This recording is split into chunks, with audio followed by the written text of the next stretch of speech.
Hi, friends. The purpose of this presentation is to give you a little background on education funding in California. My name is Miriam Walden, and an earlier version of this training was designed by Claudia Vizcarra. We like to focus particularly on the issue of equity. So let me define that term. Equality in education might look like all students get the same resources. But we all know that some students will need more resources in order to achieve the same outcomes. An example would be if I assign students a wonderful web based activity, the students who have no internet at home are going to need more resources from their school district in order to accomplish the same outcome. Of course, we all know that equal can be inadequate across the board, and that's been our experience of education in California. That's why I want to start this story in 1967, a time when California's education was relatively well funded. In fact, California schools were in the top 10% in the nation in terms of per pupil spending. And we had a surplus of qualified teachers, in part because the University of California was tuition free. That really happened. In 1967, school districts were mostly funded by local property taxes, and those could be increased with a simple majority vote of the local community. Importantly, 90% of the funding for schools was controlled by local school boards. But the relative wealth of 1967 masked a huge problem with equity.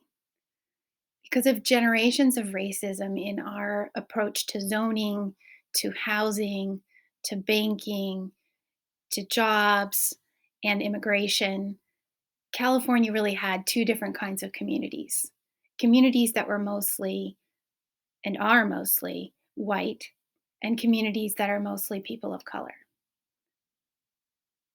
It also happens because of that same history of racism that communities that are mostly white tend to have higher average incomes, and communities that are mostly people of color tend to have lower incomes. Similarly, white communities are correlated with higher rates of home ownership and higher rates of voter participation. This is the literal tracks that divide us. And it shows up in our communities in places like the difference between Piedmont and Oakland, or maybe between Bellevue and Marin City, Palo Alto and East Palo Alto, or Lammersville and Stockton. Communities of color tended to have tend to have lower property values across the board than white communities. So, in an example community where the property values amount to 52,000 per student, compare that with a community where property values amount to $12,000 per student in the district. If property tax is applied in the first community of $2.50 per $100 of property, that will yield $1,300 of revenue per student for the school district. But in the lower wealth community, a tax of $5 per 100 of value property will produce a result of only $600 per student. Twice the tax, half the result. That's how it can happen. In 1968, a man named Joseph Serrano sued the then treasurer of the state of California, Ivy Priest, arguing that this system of education funding was fundamentally unfair. And the Supreme Court of California agreed with him. They said that California's school funding system was unconstitutional because it discriminated against people who lived in communities with less valuable property. Acting on that ruling, the California state legislature created a system called equalization, which is also known as the revenue limit. The idea was that the state of California would limit the amount of funds that any district could raise to a certain amount and then supplement for poorer communities those funds, bringing them up to this revenue limit. Notice the word equal. This was not a system of equity, but a system of attempted equality. And it took place and was implemented in the context of the 1970s when inflation was huge. So property values were going up quickly, and property taxes were also rising very rapidly. This was creating a difficult situation for folks on fixed incomes, in particular our seniors, who just could not afford the higher property rates on properties they bought when they were much less expensive. Taking advantage of concern about seniors, the Howard Jarvis Taxpayers Association initiated Prop 13 in 1978, and it was passed by the voters in what was then called a taxpayer revolution. Prop 13 did a bunch of things. It revalued property at its 1975 values, keeping it there until it is resold. It allowed an annual increase in property values of only 2% per year. And it required that any new taxes would pass with a two-thirds supermajority. This has a huge number of effects on our school districts. Because property was valued at 1975 until resale, that meant that properties that didn't change hands benefited more from Prop 13 than those that did.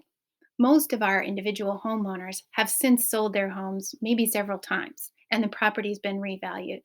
But corporations can transfer property without actually selling it. So this produces a situation where today the benefits of Prop 13 go primarily to large corporations. And in 1970s, homeowners and corporations shared the property tax burden in California.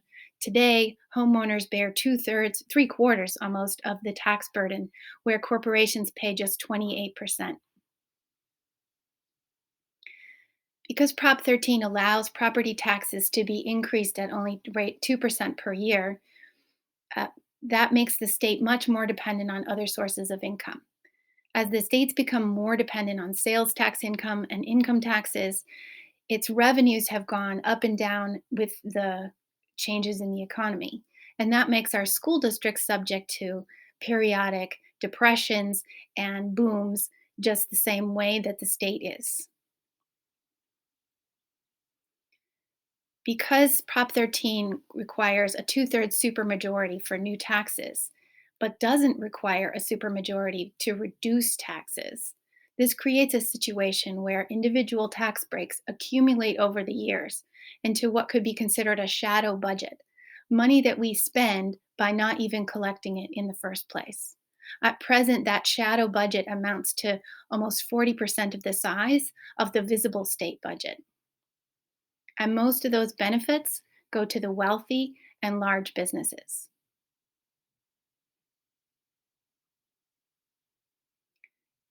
As I said, Prop 13 has a huge number of impacts on school districts. The primary issue here was that there was a huge reduction in local funding, and the state stepped in to fill the gap. What that means is that from this point forward, most funding for schools comes through the state. That's the state funding and the local property taxes, which are now routed through the state, and comes back to schools based on enrollment or average daily attendance, sometimes called ADA. This is very different from city budgets, in that city budgets are based on the property taxes raised locally, whereas school districts' budget is entirely based on enrollment. Prop 13 has many other impacts on school districts. The state stepped in to fill a huge funding gap, and the result is that there's less money overall in the state budget. Local school boards now have less control over funding and spending, but funding was more equal across school districts. The fact that all school districts were in a similar boat meant that it was possible for us to organize statewide on some particular initiatives around school funding. So, one example of that is 1984. We worked together to pass a law creating the state lottery and isolating those funds specifically to fund public schools. What a lot of people don't realize is that state lottery only contributes 1.5% of our school budgets. In 1988, we organized to pass Prop 98, which simplified guarantees that the state will devote at least 40% of its revenues to the K 12 schools. The Prop 98 funding guarantee, though, is volatile in the same way that the size of the state budget overall is volatile. And so, in times of recession, the Prop 98 funding can go down dramatically, and it takes a long time to recover. Our current situation, where Prop 98 funding is at an all time high, basically means that funding is just barely above what it has been in previous high points. The funding wasn't enough, it was inadequate across the board. And so we worked hard. In 2012, for example, California passed Prop 30, a tax on millionaires, which was then renewed in 2016. And this helped to keep our school budgets whole during times of recession. But inequality crept in many ways. An example is with the parcel tax system. Parcel taxes are a loophole in Prop 13 because they're not based on property values, but a tax per lot or per parcel. With a two-thirds vote, a community can pass a new parcel tax and dedicate that fund to their schools. But parcel taxes are incredibly regressive, which means they impact low income people and low income communities more than higher income people and communities. So, for example, a $200 tax per lot might not be a lot of money for folks in a wealthier community, and they might be able to easily make the two-thirds vote requirement. But in a lower income community, $200 per lot could be a very substantial burden, and it would be much higher to get that two-thirds yes vote. The result is that actually only 10% of school districts in the state of California have a parcel tax, and most of those are located in the Bay Area. Even in the Bay Area, the result is very unequal, with some mostly white school districts like Piedmont raising 2 or 3 times that of the more diverse districts like Berkeley or Oakland. Inequality comes into our school budgets in other ways. And one of those is through categorical funding, which is also known as restricted funding if you look at your school budget. The idea of categorical funding is that state legislators want to make a difference in education, just like you do. And so they pass laws that direct some portion of Prop 98 funds to specific purposes. From a local point of view, this is money that comes with strings attached, and it can make local school leaders and administrators feel like they're literally tied up.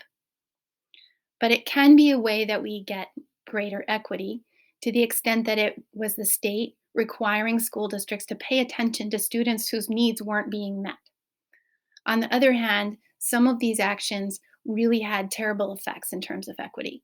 And an example is class size reduction.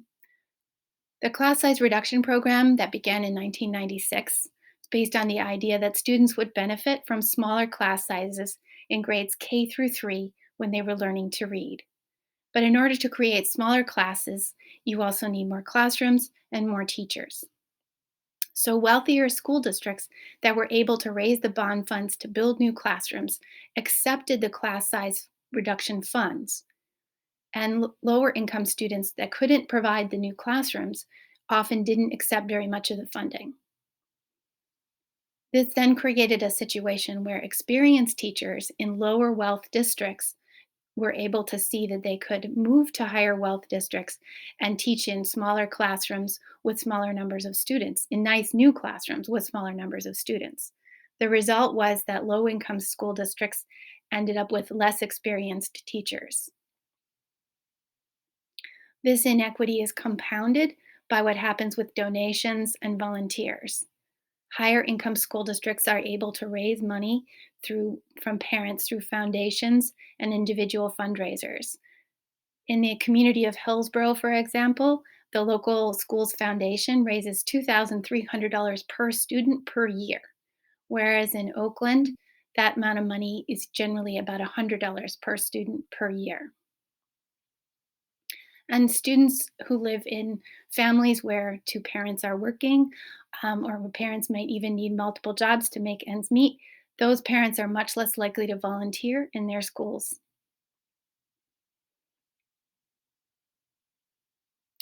So in 2000, a group of young people from Oakland, 97 young people, including a young man whose last name was Williams, sued the state of California, arguing that the effect of California state funding was to deny an equal education to students, to low income students.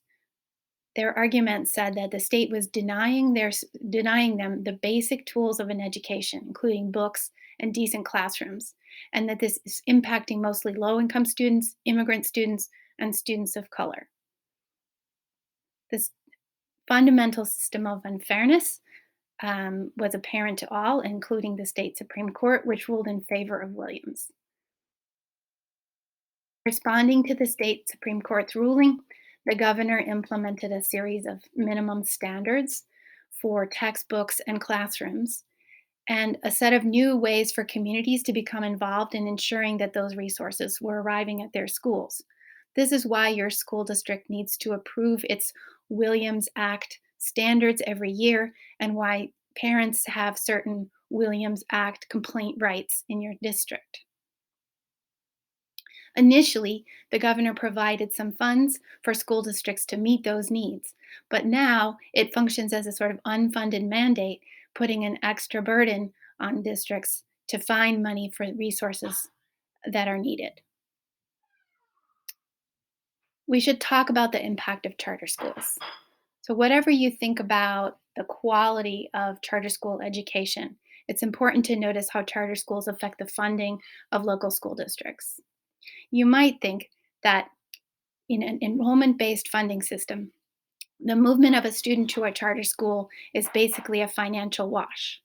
The district loses ADA for that student, and the charter school gains that funding, but the district is also no longer responsible for educating that student.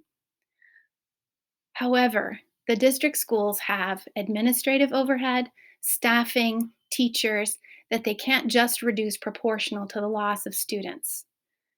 And so this can mean that districts are losing a study showed, for example, in Oakland, that districts are losing as much as 1,500 per student additional to the ADA.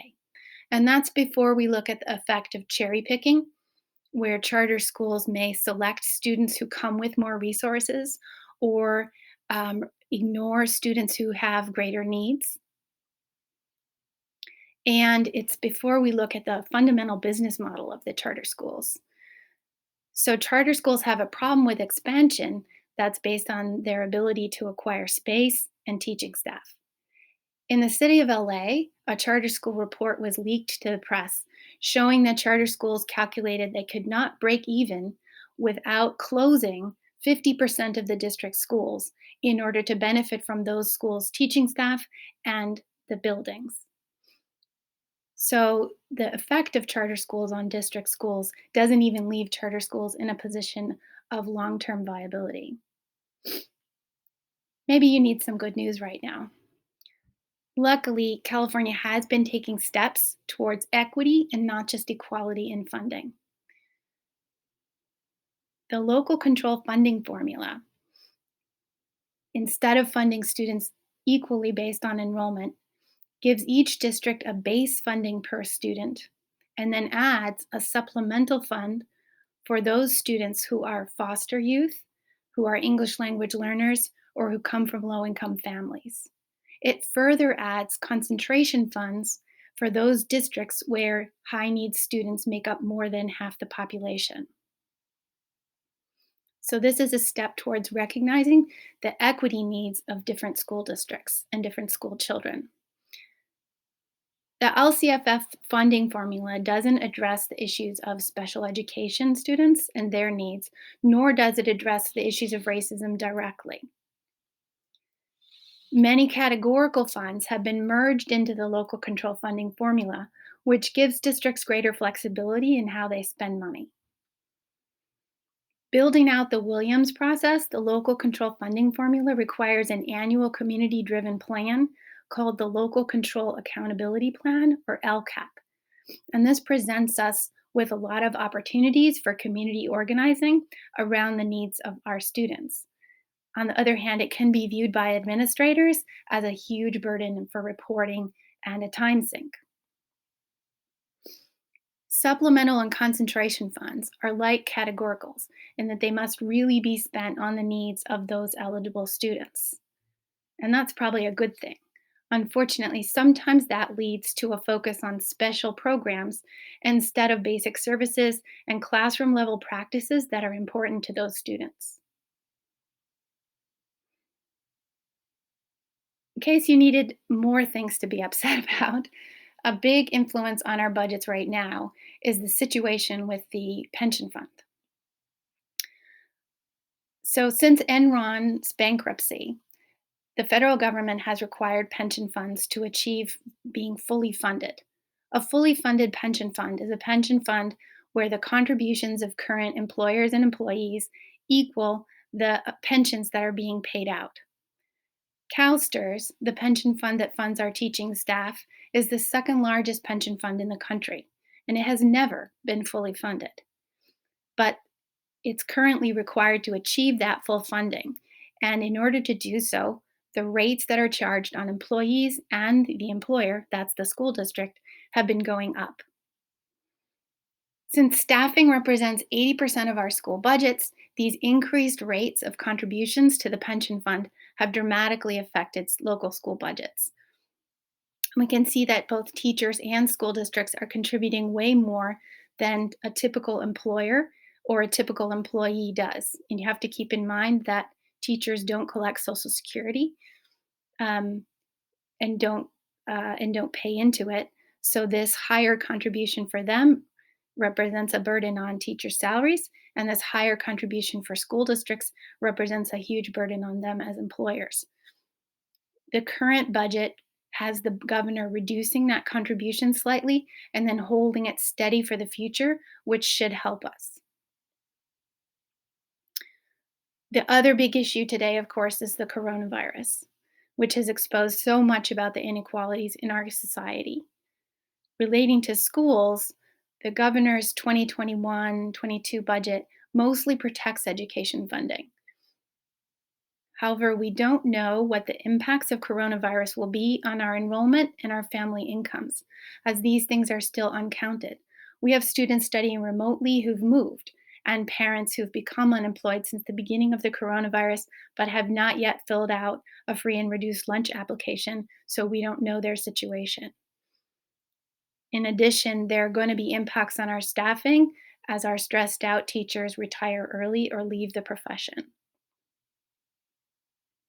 And finally, there's going to be an unprecedented need for mental health services, for food services, and more as folks return to school and before.